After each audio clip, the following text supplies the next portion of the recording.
इस सृष्टि की शुरुआत में क्या था? कौन था? न धरती थी, न आकाश, न समय का कोई चक्र, न जीव का कोई संकेत। तब क्या था?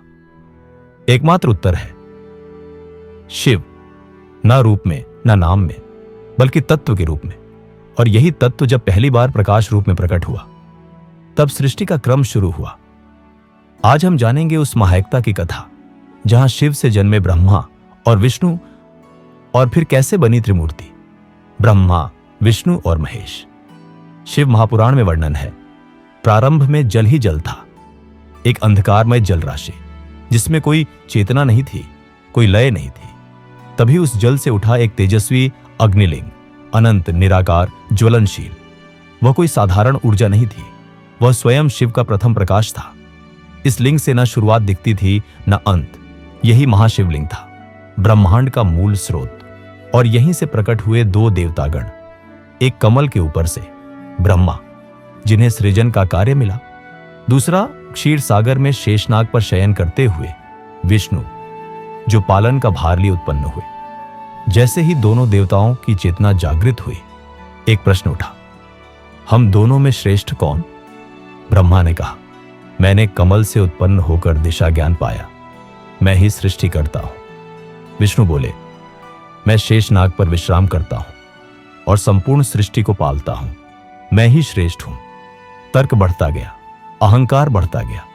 तभी आकाश गूंज उठा, अग्निलिंग से एक दिव्य स्वर प्रकट हुआ, तुम दोनों मेरा आदि और अंत खोजो, जो इसे पाएगा वही श्रेष्ठ कहलाएगा। ब्रह्मा ऊपर की ओर उड़ चले। हजारों वर्षों तक तेज गति से उन्होंने कोई अंत नहीं पाया। विष्णु नीचे की ओर पाताल में गए, वहां भी सिर्फ अनंत तेज दिखाई दिया, कोई और नहीं मिला। युग बीते, लेकिन लिंग का अंत न मिला। थककर लौटने पर विष्णु ने स्वीकार किया, मैं लिंग का अंत नहीं ढूंढ सका, मैं हार मानता हूं। लेकिन ब्रह्मा लौटे और बोले, मैंने इसके शीर्ष को ढूंढ लिया और यह केतकी पुष्प इसका साक्षी है। केतकी पुष्प ने झूठ की गवाही दी और उसी क्षण शिव प्रकट हुए। त्रिनेत्र से अग्नि निकल रही थी, जटाओं से गंगा बह रही थी, शरीर से ब्रह्मांड की लहरें उठ रही थी। वे क्रोधित थे, परंतु न्यायपूर्ण। उन्होंने ब्रह्मा से कहा, तुमने झूठ बोला, अहंकार किया, इसलिए इस सृष्टि में तुम्हारी कोई पूजा नहीं होगी। विष्णु से बोले, तुमने सत्य को स्वीकारा, तुम ही पूज्य होगे। तुम में विनम्रता है, यही शिवत्व है। शिव ने कहा, इस सृष्टि के संचालन के लिए मैं तुम दोनों को कार्य देता हूं। ब्रह्मा सृष्टि करेंगे, विष्णु पालन करेंगे, और मैं रुद्र रूप में संहार करूंगा। यहीं से जन्मी त्रिमूर्ति। लेकिन शिव ने जोड़ा, मेरा कोई रूप नहीं, मैं त्रिगुण से परे हूं। जब तुम दोनों नहीं थे तब भी मैं था, जब तुम दोनों नहीं रहोगे तब भी मैं रहूंगा। शिव तत्व, न जन्म न मृत्यु, केवल चेतना। यह कहानी सिर्फ देवताओं की कथा नहीं है, यह हम सभी की आंतरिक यात्रा है।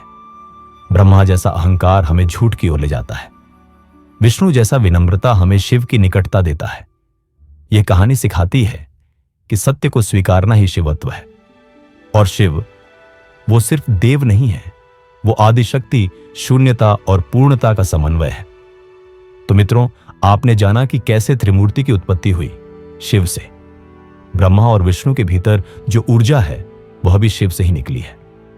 अगले अध्याय में हम जानेंगे एक ऐसी कथा जो प्रेम, त्याग और तपस्या की ऊंचाइयों को छूती है, सती का जन्म और शिव से मिलन। अगर ये कथा आपको छू गई हो तो वीडियो को लाइक करें, कमेंट में हर हर महादेव लिखें और राजूषा एस्ट्रोलॉजी को सब्सक्राइब करें।